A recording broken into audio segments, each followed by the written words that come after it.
যাই ঘটুক না কেন বাংলাদেশ ও ভারতের সম্পর্ক অক্ষুণ্ণ থাকবে বলে মন্তব্য করেছেন বাংলাদেশ নিযুক্ত ভারতীয় হাই কমিশনার প্রণয় কুমার ভার্মা। আগরতলায় বাংলাদেশের সহকারী হাই কমিশনে হামলার ঘটনার প্রেক্ষাপটে পররাষ্ট্র মন্ত্রণালয়ে তলবে হাজির হয়েছিলেন ভারতীয় হাই কমিশনার প্রণয় কুমার ভার্মা। মঙ্গলবার বিকেল 4টায় ভারপ্রাপ্ত পররাষ্ট্র সচিব এম রিয়াজ হামিদুল্লাহর সাথে প্রায় আধা ঘন্টা কথা হয় তার। পরে প্রণয় কুমার ভার্মা সাংবাদিকদের বলেন, ভারত দৃঢ়ভাবে বিশ্বাস করে দুই দেশের সম্পর্ক নির্ভরতার। এই সম্পর্ক কখনো বাধাগ্রস্ত হবে না। Wide-ranging relationship, multifaceted relationship, and as I've said, you cannot reduce it to one issue or one agenda. As we are working across so many issues, and we really want to build a positive, stable, constructive relationship moving forward. There are so many things we are doing. There are so many interdependencies we have, and we want to build on those interdependencies to mutual benefit. And we will keep ensuring that our cooperation benefits our two peoples.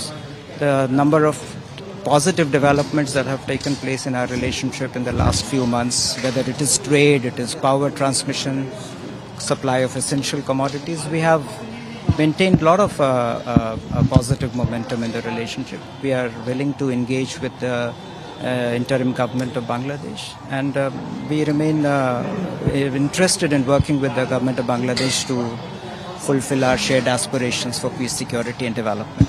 Thank you very much. Bharat যদি বাংলাদেশের high কমিশনের সদস্যদের নিরাপত্তা দিতে ব্যর্থ হয় তাহলে ফিরিয়ে আনতে অন্তর্বর্তী সরকারের প্রতি আহ্বান জানিয়েছেন ইসলামী আন্দোলন বাংলাদেশের মহাসচিব ইউনুস আহমেদ। তিনি বলেন, ভারতে যা ঘটানো হয়েছে তা সুস্পষ্টভাবে ভিয়েনা কনভেনশনের লঙ্ঘন। আগরতলায় বাংলাদেশের সহকারী হাই কমিশনে হামলার প্রতিবাদে দুপুরে জাতীয় মসজিদ বায়তুল মোকাররম থেকে এক বিক্ষোভ মিছিল করে ইসলামী আন্দোলন বাংলাদেশ। মিছিলটি নয়াপল্টন এলাকা প্রদক্ষিণ করে আবার বায়তুল মোকাররমে গিয়ে শেষ হয়। এ সময় তিনি অভিযোগ করেন, ভারত গত 16 বছর ধরে বাংলাদেশকে বিভিন্নভাবে ধ্বংস করেছে। জুলাই আগস্টে ছাত্র জনতা তাদের মুখের গ্রাস কেড়ে নেয়াতেই ভারতের অন্তর্জালা শুরু হয়েছে। সমাবেশে অন্যান্যরা ভারতের পণ্য বর্জনের দাবি ওঠান। বক্তারা আরও বলেন, ভারত গায়ে পড়ে বাংলাদেশের সাথে যুদ্ধ বাঁধাতে চাইছে।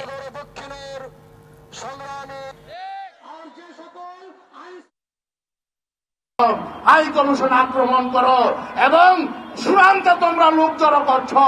বাংলাদেশের বিভিন্ন সীমান্তে লোক জড়ো হচ্ছে। আমরা বিভিন্ন খবরাখবর আমরা জানছি, আমরা ধৈর্যের পরিচয় দিচ্ছি। মনে করো না আমাদের সৈন্য 1-1.5 লাখ, আমরা 15 কোটি। আমাদের সৈন্য বাদ খাস্তা গেল 15 কোটি। 15 কোটি মানুষের 30 কোটি হাত। আগরতলায় বাংলাদেশের সহকারী হাই কমিশন কার্যালয়ে হামলা ও জাতীয় পতাকা অবমাননার প্রতিবাদে সারা দেশে বিক্ষোভ করেছে বিএনপি ও বৈষম্য বিরোধী ছাত্র আন্দোলন। বরিশাল মহানগরে বিএনপির উদ্যোগে বিক্ষোভ মিছিল বের করা হয়। এর আগে সাধারণ শিক্ষার্থীদের ব্যানারে বিক্ষোভ মিছিল বের করা হয়। কুমিল্লায় বিক্ষোভ মিছিল বের করে মহানগর দক্ষিণ ও জেলা বিএনপি ঘটনার তীব্র নিন্দা জানিয়ে ভারতীয় অপপ্রচারের বিরুদ্ধে ঐক্যবদ্ধ থাকার আহ্বানও জানান বক্তারা। এছাড়া খুলনা, নাটোর, ফেনী সহ বিভিন্ন জেলায় আগরতলার বাংলাদেশ মিশনে ভাঙচুর ও জাতীয় পতাকা অবমাননার প্রতিবাদে বিক্ষোভ সমাবেশ করেছে বিএনপি।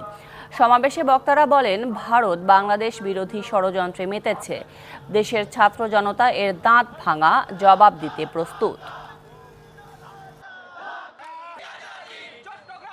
ত্রিপুরার আগরতলায় বাংলাদেশের সহকারী হাই কমিশনে হামলা, ভাঙচুর ও জাতীয় পতাকা নিয়ে টানা হেচড়ায় জড়িত সন্দেহে আটক করা হয়েছে 7 জনকে। এছাড়া 3 পুলিশ সদস্যকে বরখাস্ত করা হয়েছে।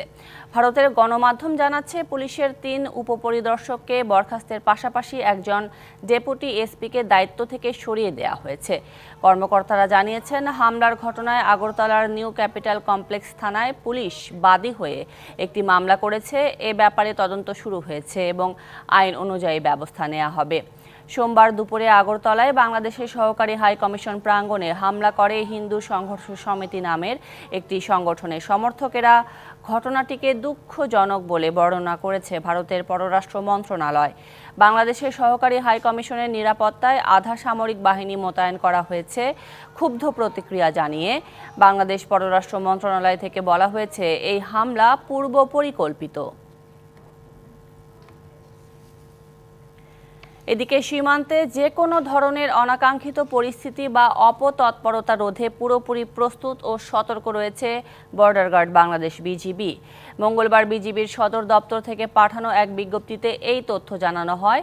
সোমবার ভারতের আগরতলায় বাংলাদেশের সহকারী হাই কমিশনে হামলা, ভাঙচুর ও জাতীয় পতাকা নিয়ে টানা হেঁচড়ার ঘটনা ঘটে।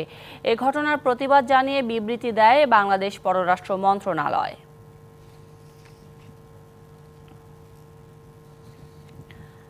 পায়ে পড়ে ঝগড়া করতে এলে বাংলাদেশের মানুষ ভারত বিমুখ হবে বলে মন্তব্য করেছেন নৌ পরিবহন উপদেষ্টা অবসরপ্রাপ্ত brigadier general M Sakhawat Hossain. দুপুরে চাঁদপুর আধুনিক নৌ টার্মিনালের কাজ পরিদর্শন শেষে তিনি কথা বলেন। তার অভিযোগ, ভারত বাংলাদেশের সাথে কোনো কারণ ছাড়াই বন্ধুত্ব সুলভ সম্পর্ক খারাপ করছে। ভারতের গণমাধ্যমে বাংলাদেশের বিষয় নিয়ে যেভাবে অপপ্রচার চালাচ্ছে তা কাম্য নয়। বাংলাদেশের হিন্দু ধর্মাবলম্বীদের নিয়ে কথা না বলে নিজেদের দিকে তাকানোর পরামর্শ দেন সাখাওয়াত হোসেন। আমাদের প্রতিবেশীদের সাথে শান্তিতে থাকতে চাই, কিন্তু ওনারা যদি পায়ে পড়ে ঝগড়া করেন তাহলে বাংলাদেশের লোক তো আর কোনো দিন ওই দেশমুখী হবে না, এবং ওই দেশের প্রতি যে আমাদের একটা বন্ধুত্ব সুলভ ইয়ে ছিল এটা খারাপ করছেন ওনারা। আর আমাদের দেশে যারা আছেন অন্য ধর্মাবলম্বী তারা আমাদের না করে, আমরা তাদের ভালো মন্দ সবাই দেখছি, সরকারের কাজই হলো এটা। ভারত বাংলাদেশের সাম্প্রদায়িক বিভাজন তৈরি করছে অভিযোগ করে বিএনপি নেতারা বলেছেন, দিল্লির আগ্রাসন মেনে নেবে না জনগণ। বলেন, বাংলাদেশকে অস্থিতিশীল করতে উস্কানি দিচ্ছে ভারতীয় সাম্প্রদায়িক শাসক গোষ্ঠী। ত্রিপুরায় বাংলাদেশের সহকারী হাই কমিশনে হামলা পূর্ব পরিকল্পিত বলেও অভিযোগ তাদের। সোমবার ভারতের আগরতলায় বাংলাদেশের সহকারী হাইকমিশনে হামলা চালিয়ে ছিঁড়ে ফেলা হয় বাংলাদেশের পতাকা। এরই প্রতিবাদে মঙ্গলবার রাজধানীর নয়াপল্টনে বিএনপির কেন্দ্রীয় কার্যালয়ের সামনে জড়ো হন যুবদল, ছাত্রদল সহ বিএনপি এবং এর অঙ্গ সহযোগী সংগঠনের নেতাকর্মীরা। স্লোগানে প্রতিবাদ জানানো হয় ভারতের আগ্রাসনের। বের করা হয় প্রতিবাদ মিছিল। কেন্দ্রীয় কার্যালয় থেকে মিছিলটি শুরু হয়ে বিজয়নগর মোড় হয়ে আবার কেন্দ্রীয় কার্যালয়ের সামনে শেষ হয়। এই ভারতের সন্ত্রাসীরা, ইসকনের সন্ত্রাসীরা অবৈধভাবে হামলা করেছে। এই প্রতিবাদে বাংলাদেশের মানুষ এই মুহূর্তে ঘরে বসে থাকতে পারে না। পার্শ্ববর্তী কোনো রাষ্ট্র বিদেশি শক্তি সাথে আমরা আপোষ করি না। আমরা স্বাধীন বাংলাদেশ হিসাবে মাথা উঁচু করে দাঁড়ানোর জন্য আজকে আমরা রাস্তায় নেমে এসেছি। এর আগে ঘটনার প্রতিবাদ ও নিন্দা জানিয়ে বিএনপির সিনিয়র নেতা রুহুল কবির রিজভী বলেন, বাংলাদেশের বিরুদ্ধে সরাসরি অবস্থান নিয়েছে ভারত। বিজেপি ভারতকে ধর্মীয় উগ্রবাদী রাষ্ট্রে পরিণত করেছে। বাংলাদেশ ভারতের মতো উগ্রবাদী কোনো ধর্মীয় রাষ্ট্র নয়। ভারতের রাষ্ট্রীয় পৃষ্ঠপোষকতায় বাংলাদেশের বিরুদ্ধে ক্রমাগত অপপ্রচার চালানো হচ্ছে। ভারত কখনোই সহাবস্থানের লিটারেসি আয়ত্ত করেনি, যে কারণে আশপাশের দেশগুলোর পরিচিত পরিপার্শ্বকে উপেক্ষা করে আগ্রাসনের পথ ধরে। বাংলাদেশে নয়, পরিস্থিতি নিয়ন্ত্রণে ভারতে জাতিসংঘের শান্তিরক্ষী বাহিনী পাঠানোর দাবিও জানান রিজভী। আর যুক্তরাজ্য সফরে থাকা বিএনপি মহাসচিব মির্জা ফখরুল ইসলাম আলমগীর ভারতের এই আগ্রাসী ভূমিকার তীব্র নিন্দা জানিয়ে বিবৃতিতে বলেছেন, এটি পূর্ব পরিকল্পিত। সাব্বির রোজ, ডিবিসি নিউজ, ঢাকা। আইনজীবী না থাকায় রাষ্ট্রদ্রোহ মামলায় সম্মিলিত সনাতনী জাগরণ মঞ্চের মুখপাত্র চিন্ময় কৃষ্ণ দাসের জামিন শুনানি পিছিয়েছে। নতুন তারিখ আগামী 2রা জানুয়ারি বেলা 11টায় মহানগর দায়রা জজ আদালতে জামিন শুনানি হওয়ার কথা থাকলেও তার পক্ষে কোনো আইনজীবী ছিলেন না। পরে বিচারক মোহাম্মদ সাইফুল ইসলাম নতুন শুনানির তারিখ নির্ধারণ করেন 2রা জানুয়ারি। এর আগে 26শে নভেম্বর জামিন নামঞ্জুর করে চিন্ময় কৃষ্ণ দাসকে কারাগারে পাঠানোকে কেন্দ্র করে সংঘর্ষ হয়। এ সময় আইনজীবী সাইফুল ইসলাম আলিফকে হত্যা করে দুষ্কৃতকারীরা। এ ঘটনার 4 দিন পর আলিফের বাবা 31 জনের নাম উল্লেখ ও অজ্ঞাত 10 থেকে 15 জনকে আসামি করে একটি মামলা এবং আইনজীবীদের ওপর হামলার ঘটনায় আলিফের ভাই 116 জনকে আসামি করে আরেকটি মামলা করেন। এছাড়া পুলিশের ওপর হামলা ও কাজে বাধা দেওয়ার অভিযোগে 3টি আলাদা মামলা হয়, তবে কোনো মামলায় আসামি করা হয়নি চিন্ময় কৃষ্ণ দাসকে। হত্যা মামলাসহ 5টি মামলায় এখন পর্যন্ত 48 জনকে গ্রেপ্তার করা হয়েছে।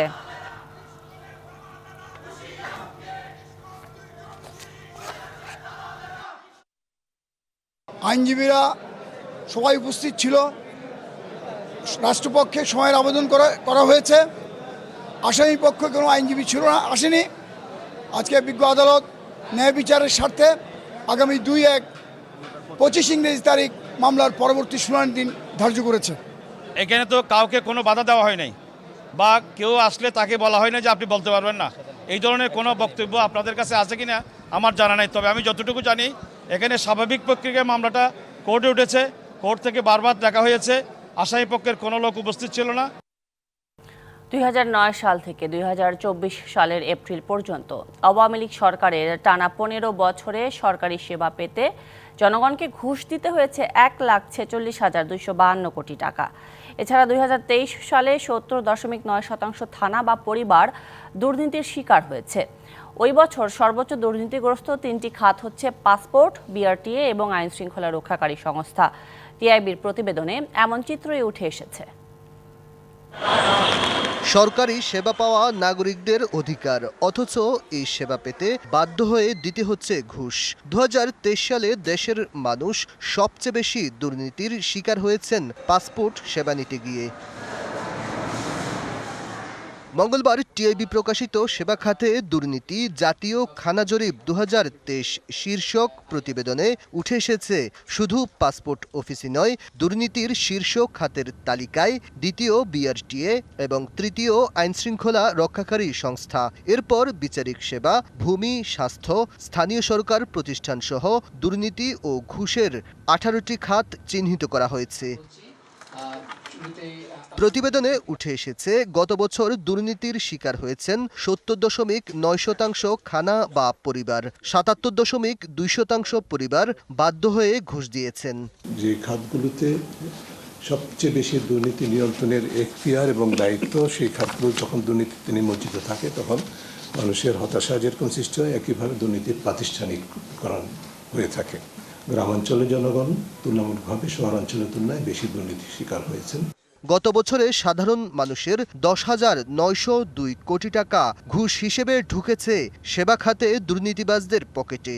আর 2009 থেকে চলতি বছরের এপ্রিল পর্যন্ত সরকারি সেবা পেতে 1,46,252 কোটি টাকা দিতে হয়েছে জনগণকে। শুধুমাত্র সেবা খাতের ঘুষ লেনদেনের জন্য 1,46,252 কোটি টাকা ঘুষ দিতে হয়েছে বাংলাদেশের সাধারণ মানুষকে। যারা সেবা প্রদানকারী তাদের তদারকির ঘাটতির কারণে তারা অনিয়ম দুর্নীতিতে নিমজ্জিত থাকেন এবং তাদেরকে জবাবদিহিতার যারা জড়িত তাদেরকে জবাবদিহিতার আওতায় আনা হয় না, সেটার কারণে দুর্নীতির ব্যাপকতা এবং গভীরতা বাড়তে থাকে। টিআইবির নির্বাহী পরিচালক মনে করেন, সেবা খাতে দুর্নীতিবাজদের বিরুদ্ধে কঠোর আইনি ব্যবস্থাই কমাতে পারে দুর্নীতি। মূল কথাটা হচ্ছে যে দুর্নীতির বিরুদ্ধে শাস্তিমূলক ব্যবস্থা গ্রহণ করা হয় না, সেই কারণে দুর্নীতি ব্যাপকতা গভীরতা সবচেয়ে বেশি। Aditya Arafat, DBC news, Dhaka. এক ব্যক্তি 2 বারের বেশি রাষ্ট্রপতি হতে পারবেন না, আর প্রধানমন্ত্রীর মেয়াদ হবে 4 বছর। এমন প্রস্তাব করে সংবিধান সংস্কারে 69টি প্রস্তাবনা দিয়েছে জাতীয় নাগরিক কমিটি। সকালে জাতীয় সংসদ ভবনের ক্যাবিনেট কক্ষে সংবিধান সংস্কার কমিটিকে এসব প্রস্তাবনা দেয় সংগঠনটির 7 সদস্যের প্রতিনিধিসহ বৈষম্য বিরোধী ছাত্র আন্দোলন। দাবি তোলে নতুন করে সংবিধান রচনার। 5 আগস্ট গণরায়ের মধ্য দিয়ে বাতিল হয়ে গেছে বর্তমান সংবিধান। এমনটা দাবি করে আগামীর বাংলাদেশ বিনির্মাণে জন আকাঙ্ক্ষার একটি সংবিধান চান জাতীয় নাগরিক কমিটি ও বৈষম্য বিরোধী ছাত্র আন্দোলন। এমন দাবি নিয়ে মঙ্গলবার সকালে সংবিধান সংস্কার কমিশনের সদস্যদের সাথে বৈঠক করে জাতীয় নাগরিক কমিটি, যেখানে ভারতের সঙ্গে সব চুক্তি প্রকাশ এবং অসম ও পরিবেশ বিরোধী সকল চুক্তি বাতিল চেয়ে নতুন করে 6টি দাবিসহ 69টি প্রস্তাবনা পেশ করে সংগঠনটি। বৈঠক শেষে জাতীয় নাগরিক কমিটি জানায়, সংবিধান রচনার পর গণপরিষদই রূপ নেবে আইনসভায়। রাষ্ট্রপতি ও প্রধানমন্ত্রী 2 বারের বেশি কেউ হতে পারবে না, এমনটাও চায় নাগরিক প্ল্যাটফর্মটি। এই প্রস্তাবনাগুলো তৈরি হওয়া উচিত এবং সংবিধানের প্রয়োজনীয় সংস্কার ও পরিবর্তন বা পুনর্লিখন হওয়া উচিত। দুইবারের বেশি প্রধানমন্ত্রী হতে পারবেন না এবং কোনো ব্যক্তি দুইবারের বেশি রাষ্ট্রপতিও হতে পারবেন না। আমরা বলেছি স্থানীয় সরকার নির্বাচনগুলোতে যেভাবে দলীয় প্রতীকে নির্বাচন হচ্ছে সে দলীয় প্রতীকে নির্বাচনটা যাতে বন্ধ করা হয়। প্রত্যেক বিভাগে হাইকোর্ট নির্মাণের পাশাপাশি প্রত্যেক উপজেলায় অধস্তন বিচার বিভাগ থাকতে হবে বলেও দাবি তাদের।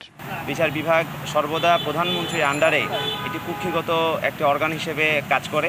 সেই জায়গা থেকে আমরা প্রস্তাবনার জায়গাটি আমরা বলেছি যে বিচার বিভাগের জন্য যেন আলাদা সচিবালয় করা হয়। মূলনীতিগুলো আমরা মনে করি দলীয় মূলনীতি ছিল, আওয়ামী লীগের মূলনীতি ছিল, সেটিকে বিসর্জন দিয়ে আমাদেরকে নতুন মূলনীতি আমরা প্রস্তাব করেছি। সাম্য, মানবিক মর্যাদা, সামাজিক ন্যায় বিচার, নাগরিক মর্যাদা এবং গণতন্ত্র। এছাড়াও সংগঠনটির অন্যান্য দাবি হল ভারত বাংলাদেশের মধ্যে বহমান নদীর পানির ন্যায্য হিস্সা নিশ্চিত, দ্রব্যমূল্য নিয়ন্ত্রণ, 15 বছরে হিন্দু বৌদ্ধ সহ সব সম্প্রদায়ের উপর হামলা ও ভূমি দখলের বিচার। এছাড়া পাচারকৃত অর্থ দেশে ফিরিয়ে আনার পাশাপাশি অবিলম্বে শেখ হাসিনাকে দেশে ফিরিয়ে এনে বিচারের মুখোমুখি করারও দাবি তোলেন তারা। মাহফুজা বৃষ্টি, ডিবিসি নিউজ, ঢাকা। জুলাই আগস্টের ঘটনায় দুঃখ প্রকাশ করেছেন ডিএমপি কমিশনার শেখ মোহাম্মদ সাজ্জাদ আলী। চাঁদাবাজ, সন্ত্রাস, মাদক ব্যবসায়ীর বিরুদ্ধে নিজেদেরকেই প্রতিহত করার আহ্বান জানিয়েছেন তিনি। এদিকে পুলিশ আগের আচরণ করলে জনগণের সঙ্গে দূরত্ব বাড়বে বলে মনে করেন বিএনপি নেতা আব্দুস সালাম। দেশের আলোচিত থানা মোহাম্মদপুর। আইন শৃঙ্খলা পরিস্থিতি নিয়ে সকালে মোহাম্মদপুরবাসীর সঙ্গে মতবিনিময় সভার আয়োজন করা হয়। অংশ নেন পুলিশ, রাজনীতিবিদ, ছাত্র ও স্থানীয় জনগণ। তিনটা সমস্যা আমাদের এলাকার, একটা হচ্ছে কিশোর গ্যাং, মাদক আর চাঁদাবাজি। আলোচনায় আসে চাঁদাবাজি, ছিনতাই, মাদক সহ নৈরাজ্যকারীদের বিষয়েও।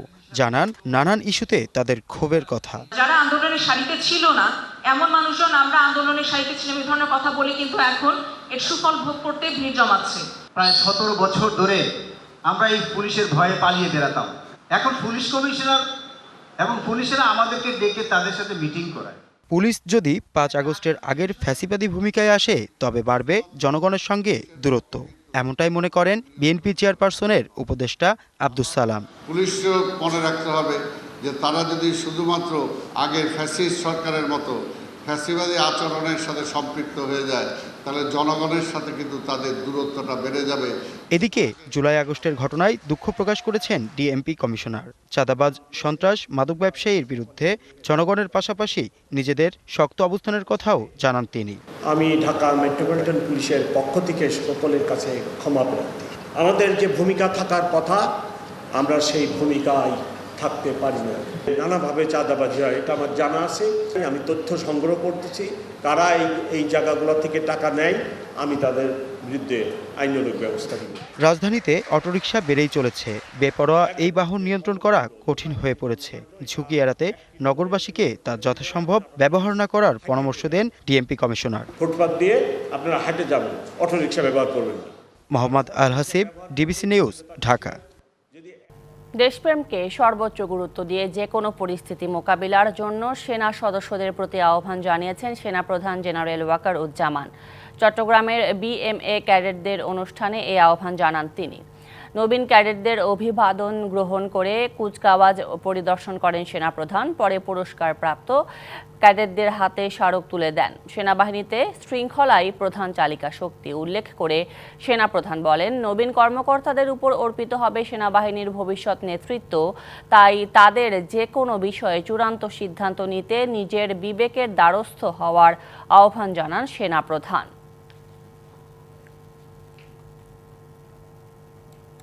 মাতৃভূমির স্বাধীনতা ও সার্বভৌমত্ব অক্ষুণ্ণ রাখার জন্য একটি দক্ষ, আধুনিক এবং দেশপ্রেমের চেতনায় উদ্বুদ্ধ সেনাবাহিনীর গুরুত্ব অপরিসীম।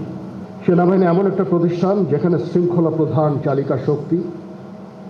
এখানে সকল বিষয় নির্ধারিত নিয়ম, প্রথা ও অনুশাসন দ্বারা পরিচালিত হয়ে থাকে। যে কোনো বিষয়ে চূড়ান্ত সিদ্ধান্ত নিতে নিজের বিবেকের দ্বারস্থ হবে। তোমরা ভুলে যাবে না তোমাদের গড়ে তুলতে দেশের খেটে খাওয়া মানুষের অনেক অবদান রয়েছে। মনে রাখবে সামরিক জীবনে ধর্মীয় মূল্যবোধের চর্চা ও ধর্মীয় অনুশাসন মেনে চলার গুরুত্ব অপরিসীম, যার মাধ্যমে একজন সেনা সদস্য ডিসেম্বরের জন্য অপরিবর্তিত রয়েছে এলপিজির দাম। ভোক্তা পর্যায়ে 12 কেজি এলপিজির দাম 1455 টাকাই থাকছে। মঙ্গলবার রাজধানীতে এক সংবাদ সম্মেলনে এ তথ্য জানায় নিয়ন্ত্রক সংস্থা বিইআরসি। সংস্থাটির চেয়ারম্যান জালাল আহমেদ বলেন, কাঁচামালের দাম অপরিবর্তিত থাকায় এলপিজির মূল্যে প্রভাব পড়েনি। এর আগে নভেম্বর মাসেও অক্টোবরের তুলনায় এলপিজির মূল্য কমিয়ে 1455 টাকা নির্ধারণ করা হয়। চলতি মাসে অটো গ্যাসের দামও অপরিবর্তিত থাকছে। এলপিজির বাজার নিয়ন্ত্রণে জেলা পর্যায়ে মনিটরিং জোরদার করা হবে বলেও জানিয়েছেন বিইআরসির চেয়ারম্যান। 12 কেজি সিলিন্ডারের যে মূল্য হার সেটি আসলে এই মাসে অপরিবর্তিত থাকতেছে, অর্থাৎ যেটি গত মাসে ছিল 1455। আপনারা জানেন গত মাসে 1456 থেকে আমরা 1 টাকা কমিয়েছিলাম, 1455 করেছিলাম। এই মাসে 1455-তে অপরিবর্তিত থাকবে। অবৈধ প্রবাসীদের বৈধ হওয়ার সুযোগ দিচ্ছে সৌদি সরকার। চলতি বছর 1 ডিসেম্বর থেকে 2025 সালের 29 জানুয়ারি পর্যন্ত তাদের বৈধ হওয়ার সুযোগ দেওয়া হয়েছে।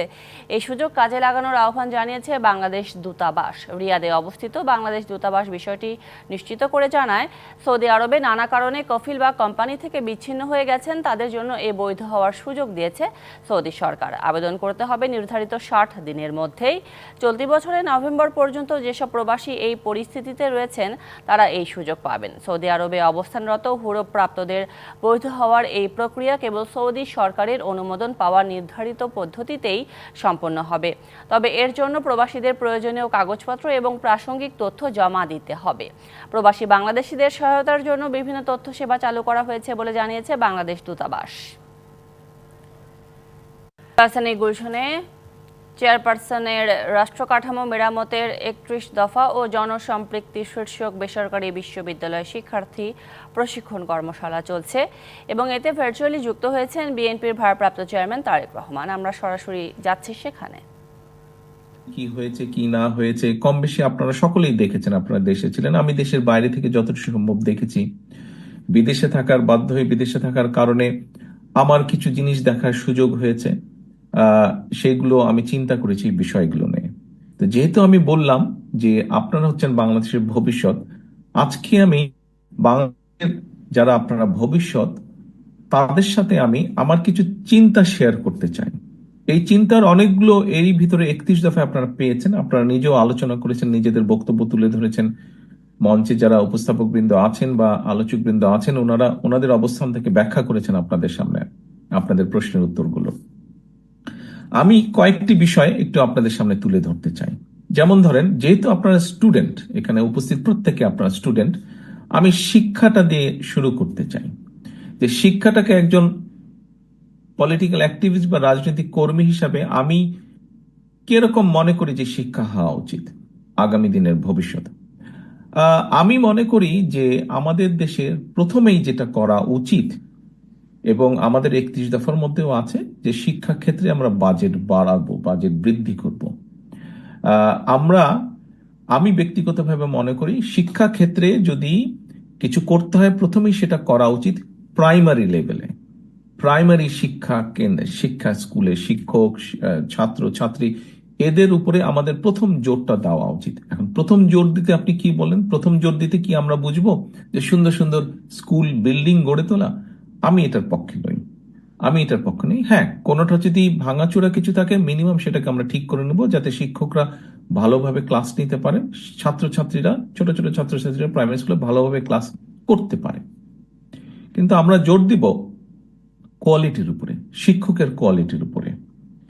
বাজেটটা আমরা এখানে বেশি দিব আমি মনে করি, আমার যেটা চিন্তা, যাতে করে আমরা ভালো শিক্ষক পাই। প্রাইমারি স্কুলের শিক্ষকদের কোয়ালিটি যাতে বৃদ্ধি পায়, তাদেরকে আমরা ভালো করে ট্রেনিং দিব। বছরে 2 বার 3 বার 4 বার আমরা ট্রেনিং দিব। সমাজের যারা মেধাবী স্টুডেন্ট, সাধারণত একটা কথা বা একটা প্র্যাকটিস প্রচলিত আছে যে আচ্ছা, যেই ছেলেটা চাকরি বাকরি পাচ্ছে না বা রেজাল্ট ভালো করেনি, প্রাইমারি স্কুলে ঢুকিয়ে দাও। নো, এই অ্যাটিটিউডটা পরিবর্তন করতে হবে, এই চিন্তার পরিবর্তন করতে হবে। প্রাইমারি স্কুলের শিক্ষক সেই মানুষটি হবেন যে একজন ভালো মেধাবী ছাত্র বা ছাত্রী হিসেবে তার পরিবার, তার সমাজের কাছে গ্রহণযোগ্য। কারণ যদি মেধাবী একজন ছাত্র ছাত্রীকে প্রাইমারি স্কুলের শিক্ষক আমরা বানাতে পারি, তৈরি করতে পারি, ট্রেনিং দিতে পারি ভালোভাবে, তাহলে স্বাভাবিকভাবেই সেই স্টুডেন্টটা যখন শিক্ষক হবে বা শিক্ষিকা হবে, সে তার স্টুডেন্টদেরকে ভালো শিক্ষা দিবে। স্বাভাবিকভাবে সে তার স্টুডেন্টদেরকে ভালো শিক্ষা দিবে। এটি গেল খুব সংক্ষেপে একটি বিষয়। এবং এর জন্য যে শুধু ট্রেনিং দিব আমরা তা না, ট্রেনিং এর পাশাপাশি আমাদেরকে অনেকগুলো বিষয় এখানে ইনক্লুড করতে হবে। কোন সেই বিষয়গুলো? সেই বিষয়গুলো হচ্ছে যে শুধু পুঁথিগত বিদ্যা যে বাচ্চাদেরকে ভালো বই দিব, আমরা সিলেবাস গুলো ভালোভাবে করব, ভালো বই দিব, শুধু তাই নয়, সাথে সাথে সামাজিক কতগুলো মূল্যবোধ আছে। ঠিক আছে, মুরব্বীদেরকে, গার্জিয়ানদের, সিনিয়রদেরকে দেখলে আমরা কিভাবে কথা বলবো, সালাম দিব। আমাদের যেটা ধর্ম অনুযায়ী সামাজিক মূল্যবোধ যেটা আছে, ধর্মীয় মূল্যবোধ আছে, যার যার ধর্মে সেই মূল্যবোধ গুলো শিক্ষা দেওয়া হবে। কিভাবে কথা বলতে হবে, একজন মানুষ বিপদে পড়লে, এখানে আমাদের একজন এরিসা, বোধহয় খুব সম্ভব এরিসা, সে তার বক্তব্যে একটা কথা বলেছে যে জীব জন্তুদের ব্যাপারে, যে অনেক ক্ষেত্রে আমরা দেখি যে আমাদের দেশের অনেক মানুষই অপ্রয়োজনভাবে জীব জন্তুকে কষ্ট দিয়ে থাকে। কাজেই এই যে মানুষ বিপদে পড়লে বা একটা জীব জন্তু বিপদে পড়লে তারকে সাহায্য করা, অর্থাৎ এই বিষয়গুলোকে যদি আমরা প্রাইমারি লেভেল থেকে বাচ্চাদেরকে শিখাতে পারি, আমি মনে করি আস্তে আস্তে এটার একটা পজিটিভ ইফেক্ট আমরা সমাজে দেখতে পাবো। সময় লাগবে হয়তো কিছুদিন, কিন্তু আমরা দেখতে পাবো। একটা বিরাট বড় বিষয় আছে, যেই বড় বিষয়টি হচ্ছে সেটি হচ্ছে দুর্নীতি। আমরা দুর্নীতি, আমাদেরকে যেভাবেই হোক দুর্নীতির এই রোধ করতে হবে। আমাদেরকে এখান থেকে জাতিকে বের করে নিয়ে আসতে হবে, দেশকে বের করে নিয়ে আসতে হবে। আমরা দুর্নীতি, যেমন বিগত আমাদের সরকারের সময় বিএনপি যখন সরকার পরিচালনা করেছে, তখন দুর্নীতি দমন কমিশনে একটা আইন করেছিল যে দুর্নীতি দমন কমিশন কোনো পারমিশন লাগবে না কারো বিরুদ্ধে ইনভেস্টিগেট করতে, সরকারের কোনো পারমিশন লাগবে না, ইন্ডিপেন্ডেন্ট ছিল তারা। বিগত স্বৈরাচার সরকার, পলাতক সরকার, তারা কিন্তু এই আইনটিকে আবার পরিবর্তন করেছিল যে সরকারি কোনো কর্মকর্তা কর্মচারীর বিরুদ্ধে যদি ইনভেস্টিগেশন করতে হয় সেক্ষেত্রে পারমিশন নিতে হবে। বিএনপি কিন্তু এটা উঠিয়ে দিয়েছিল। তো এখন যাই হোক, এটা হচ্ছে অন্য বিষয়। কিন্তু এই যে দুর্নীতি জিনিসটা, দুর্নীতি বলতে কিন্তু অনেক কিছু বোঝায়। সে যদি অর্থ তসরুপ করে দুর্নীতি তা না, মিথ্যে কথা বলা দুর্নীতি, ট্রাফিক সিগন্যাল ভায়োলেট করা দুর্নীতি, কারো ক্ষতি করা দুর্নীতি, এরকম অনেক দুর্নীতির ব্যাপক। কিন্তু আমরা যদি ভালো মানুষগুলোকে, মেধাবী মানুষগুলোকে শিক্ষক করতে পারি এবং তারা যদি বাচ্চাদেরকে সেভাবে শিখাতে পারে যে দুর্নীতি খারাপ, দুর্নীতি বিষয়টা খারাপ, কারোকে ক্ষতি করা খারাপ, মিথ্যে কথা বলাও দুর্নীতি খারাপ, ট্রাফিক আইন ভঙ্গ করা খারাপ, কারো ক্ষতি করা খারাপ, অবশ্যই অর্থ তসরুপ করা খারাপ, কাউকে ঠকানো খারাপ, এই বিষয়গুলো যদি আমরা ছোটবেলা থেকে বাচ্চাদের মাথার মধ্যে আস্তে আস্তে ঢুকিয়ে দিতে পারি, তাহলে স্বাভাবিকভাবে এটা একটা পজিটিভ এফেক্ট পাবো। এখানে আপনাদেরকে আমি একটা কথা বলি। আমার পরিচিত একটা ছেলে আছে, এখানে থাকে। তো ওর একটা ছোট ছেলে আছে, ছেলেটার বয়স এখন 8-10 বছর হবে। আমি যে ঘটনাটা বলছি এটা প্রায় আরো 5-6 বছর আগের ঘটনা, যখন বাচ্চাটার বয়স ছিল 5 কি 6 এরকম বয়স হবে বোধহয়। ওকে স্কুলে শিখিয়েছে এই দেশে, ও তখন প্রাইমারি স্কুলে পড়ে, এখনো প্রাইমারিতেই, তো ক্লাস 6-এই বোধহয় আছে, প্রায় 6-এর ভিতরেই আছে। তো ও স্কুলে শিখিয়েছে যে গাড়িতে যখন উঠবে সিট বেল্ট পরতে হবে, ইভেন পিছনেও যখন বসবে, পিছনে সিটে বসবে, সিট বেল্ট পরতে হবে। তো ওর বাপ একজন ড্রাইভ করছে, ওর বাবা একদিন ড্রাইভ করছে, সিট বেল্ট পরেনি সে, বাচ্চা ধরে বসেছে, এই তুমি কেন সিট বেল্ট পরছো না? সিট বেল্ট পরতে হবে, টিচার বলেছে সিট বেল্ট পরতে হবে। বাচ্চাটার মাথায় কিন্তু ঢুকে গেছে। আরেকদিন রাস্তা পার হচ্ছে, তো রাস্তা পার হলে, এই দেশে রাস্তা পার হলে অনেকগুলো জেব্রা ক্রসিং আছে যেখানে আপনি একটা সুইচ আছে, টিপ দিলে কিছুক্ষণ পরে গ্রিন হয়ে যায়, ওটা গাড়িগুলো থেমে যায়, আপনি পার হবেন। তো অনেক মানুষই একটু এদিক ওদিক দেখে, যখন দেখে গাড়ি টাড়ি কম আছে বা একটু দূরে আছে, হেঁটে পার হয়ে যায়, ওই সিগন্যালটা দেয় না। ও একদিন ওরকম করতে গেছে, ওর বাচ্চা রিয়াক্ট করেছে, কি ব্যাপার তুমি এইভাবে পার হলে কেন? আগে এটা গ্রিন হবে, তারপরে তুমি রাস্তা পার হবে। তো বিষয় হচ্ছে যে এরকম ছোট ছোট বিষয় আমরা যদি বাচ্চাদেরকে, আমাদের ভবিষ্যৎ, আপনারা যেরকম ভবিষ্যৎ, আপনাদের পরে যারা আছে তারা পরবর্তী ভবিষ্যৎ আমাদের, আমরা যদি বাচ্চাদেরকে ছোটবেলা থেকে এই বিষয়গুলো শিক্ষা দিতে পারি এবং শিক্ষকদেরকে যদি আমরা সেরকম ভালো মানুষদেরকে শিক্ষক করতে পারি, আমি বিশ্বাস করি 5 বছর না, বাট 10 বছরের পরে কিন্তু আমরা ভালো রেজাল্ট পাবো। 10-12 বছর পরে আমরা ভালো রেজাল্ট পাবো। আসুন, এটা খুব সংক্ষেপে আমি একটি চিন্তা বললাম আমার। এখন আসুন তারপরে আমি দেখেন মনে করি আপনারা এখানে আছেন, আপনারা প্রাইভেট বিশ্ববিদ্যালয়ে পড়ছেন, আপনাদের মধ্যে অনেকেই দেশে থাকবেন, অনেকেই আপনারা বিদেশে চলে যাবেন কর্মসংস্থানের জন্য। বিদেশে যারা যান, যারা শিক্ষিত হয়ে বিদেশে যান বা অল্প অর্ধশিক্ষিত যারা বিদেশে যান বিভিন্ন চাকরি বাকরি কর্মসংস্থানের জন্য, একটা সমস্যা দেখা দেয় অনেকেরই আমাদের, সেটা হচ্ছে ভাষার সমস্যা। যেসব দেশে ইংরেজি কথা বলার ইংরেজি ভাষা চালু আছে সেখানে হয়তো অত সমস্যা না, বাট যেখানে ইংরেজি ভাষা সেভাবে চালু নেই এরকম অনেক দেশই আমাদের দেশের মানুষ যান কর্মসংস্থানের জন্য, কিন্তু ভাষা একটা প্রবলেম হয়ে দেখা দেয়। এমন অনেক ক্ষেত্রেই দেখা গেছে যদি আপনি সেই দেশের ভাষাটা কম বেশি জানতেন আপনি আরো বেটার জব পেতে পারতেন, কিন্তু ভাষার কারণে হয়তো আপনি একটু পিছিয়ে পড়ছেন। আমি মনে করি অন্তত ক্লাস 6 থেকে ক্লাস 10 পর্যন্ত আমরা যদি এটা যারা এক্সপার্টস আছেন তাদের সাথে অবশ্যই আলাপ করব, বাট এরকম আমরা সুযোগ পেলে, আমি ইনশাল্লাহ সুযোগ পেলে আমি এরকম কিছু একটা করার চেষ্টা করব। সেটা হচ্ছে বাংলা আমরা সবাই বলছি, বাংলা স্কুল কলেজে পড়ছি, আমরা শিখছি, ইংরেজিটাও কম বেশি শিখছি, কিন্তু ইংরেজিটাকে আমরা কম্পালসারি করব, একদম কম্পালসারি করব। এটা গেল 1 নম্বর। আপনি ইংরেজি শিখলেন, আপনার ক্লাস 6 থেকে বা 5 থেকে যদি 10 পর্যন্ত ধরেন 5টা বা 6টা আপনি ক্লাস ধরছেন, এইভাবে যদি আপনি ধরেন আপনাকে আরেকটা ভাষা শিখতেই হবে, একদম এটা কম্পালসারি, ভাষা শিখতেই হবে আপনাকে। বাংলা শিখলেন, ইংরেজি শিখলেন, থার্ড একটা ল্যাঙ্গুয়েজ আপনাকে শিখতে হবে। That could be Italian, that could be French, that could be German, that could be Mandarin, that could be Arabic, that could be Japanese. অর্থাৎ আপনাকে এই ভাষাগুলো আপনার যেটা পছন্দ, একজন স্টুডেন্ট হিসেবে আপনার যেটা পছন্দ আপনি সেই ভাষাটি বেছে নেন, তাহলে আপনি ইংরেজির পাশাপাশি আরেকটি ভাষা শিখলেন এবং 2 থেকে 3 বছরের মধ্যে আপনি সেই ভাষাটি যদি রপ্ত করে নেন, ফোর্থ একটা ল্যাঙ্গুয়েজে আমরা যাব, সেটা হয়তো আমরা অপশনাল রাখলাম, কিন্তু ইংরেজির পাশাপাশি আরেকটা থার্ড ল্যাঙ্গুয়েজ আমি কম্পালসারি রাখতে চাই। আমি মনে করি এটার সাথে বোধহয় আপনারা মনে হয় প্রায় সবাই এটার সাথে এগ্রি করবেন। একটা মানুষ যখন বাইরে যাবে, আপনি বাংলা তো জানেন, ইংরেজিটা আপনি ভালো জানেন, সাথে যদি আপনি থার্ড একটা ল্যাঙ্গুয়েজ খুব ভালো জানেন, আর যেই ল্যাঙ্গুয়েজগুলো বললাম এরকম 8টা-10টা ল্যাঙ্গুয়েজ থাকবে, তার মধ্যে থেকে আপনি একটা বেছে নেবেন ল্যাঙ্গুয়েজ যদি জানেন।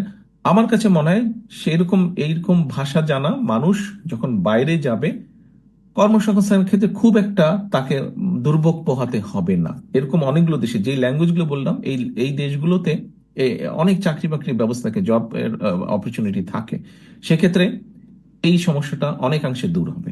আসুন এবার আরেকটা জিনিস আমি মনে করি আমরা যদি ইন্ট্রোডিউস করতে পারি স্কুল লেভেল থেকে শুরু করে একদম ইন্টারমিডিয়েট লেভেল পর্যন্ত, কি সেটা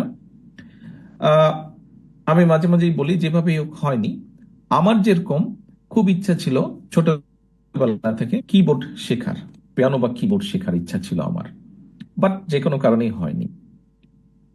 আমার কাছে কেন জানি মনে হয় আপনারা এখানে যারা বসে আছেন অনেকেই আপনাদের মধ্যে আছেন যারা আপনারা কোনো না কোনো মিউজিক্যাল ইনস্ট্রুমেন্ট আপনারা শিখতে চান বা ইচ্ছা করে শিখতে আপনাদের আছেন না? আচ্ছা বলেন তো কে কে আছেন, হাত তুলবেন নাকি? সামনে যাদের দেখতে পাচ্ছি আমরা মিউজিক্যাল ইনস্ট্রুমেন্ট শিখতে চান, that's very good, thank you so much, thank you.